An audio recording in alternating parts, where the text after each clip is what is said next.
गोल कसं काय झालं? 4 तास म्हणजे जास्तच वेळ लागला त्यांना. ठीक आहे, त्यांनी स्लीपर नाव बसलं. चुकीच्या मतदान केंद्रावर गेल्यावर ते होणारच आहे ना.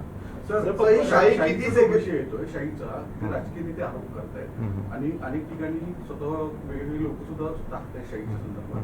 कशामुळे एवढे आता आपल्याकडे खुलासा आला बाबा ते शाही पुढे जाऊन घुसून परत जाऊ नये असं म्हटलं जातं, पण जर हे बोगस होऊ नये यासाठी कोणते प्रिकॉशन घ्यायला सांगितलं?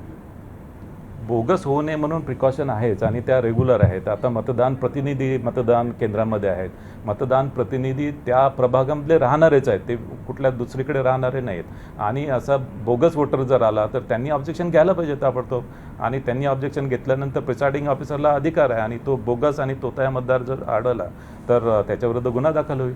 पण सर, मुंबईत दुबार मतदानाची शक्यता तुम्हाला जास्त वाटते का शाही घुसल्यामुळे? कारण बरेच रहिवासी आहेत ते उपनगरामध्ये स्थलांतरित झालेले आहेत, त्यांचं शहरात मला ॲक्च्युली वाटत नाही, कारण की प्रत्येक मतदान केंद्रामध्ये हे दुबार मतदार आहेत त्याची संख्या 4 ते 5 आहे. 4 ते 5 किंवा जास्तीत मॅक्झिमम 8पर्यंत आहे. म्हणजे टोटल 900-1000 पर्यंत मतदार जर असेल तर 8 ते 9 मतदार फक्त हे दुबार आहेत. त्याच्यामुळे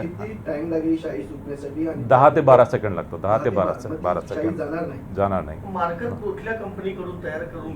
कोरस कंपनीचे. आणि हे आपण 2011 पासून एकच कंपनीचे मार्कर पेन वापरत आहोत. राजकीय नेत्यांचा असा आरोप आहे की मार्कर जे आहेत ते आत्ताच का वापरले, यापूर्वी आपण शाही वापरत होतो, मग असा प्रश्न आहे? हे बघा, ॲक्च्युली स्थानिक स्वराज्य संस्थाच्या निवडणुका आहेत या 10 वर्षानंतर होत आहेत.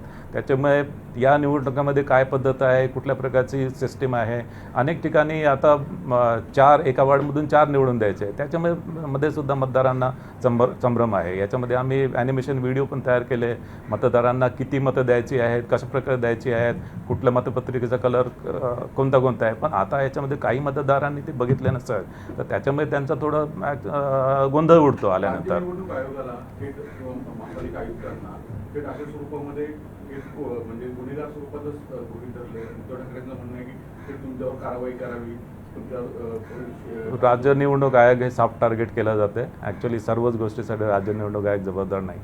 काही जबाबदारी मतदारांची पण आहे, जबाबदारी राजकीय पक्षांची पण आहे, जबाबदारी उमेदवारांची पण आहे. या सगळ्यामुळे कुठेतरी मतदानाचा टक्का कमी होईल अशी भीती? मतदानाचा टक्का कमी होणार नाही. मागच्या वर्षीच्या तुलनेमध्ये यावर्षी मतदानाचा टक्का चांगला आहे. जिल्हा परिषद निवडणुकीमध्ये देखील मार्करच परत वापरला जाणार, त्यासाठी काय? मार्कर पेनचा अनुभव लक्षात घेता आम्ही जिल्हा परिषदमध्ये इंडेलिबल